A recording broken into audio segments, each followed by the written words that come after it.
What is up, guys? Brittany here with Brit's Hobby Shop, and today we are going to be discussing the 1999 wide AM penny. So let's get into it. Okay, guys, so what you want to look for on the 1999 Lincoln cent is you want to go to the reverse of the coin, which is the back of the coin, and look at America. If you see a space between the A and the M on America, you have hit the jackpot.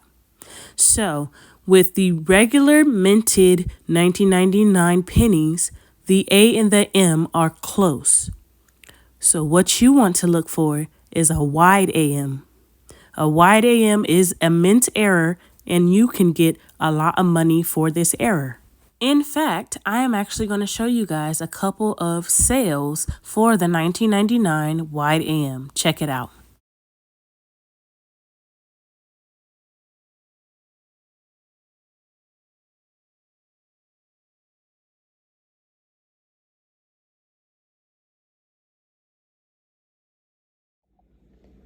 Okay, guys, I hope you enjoyed this video.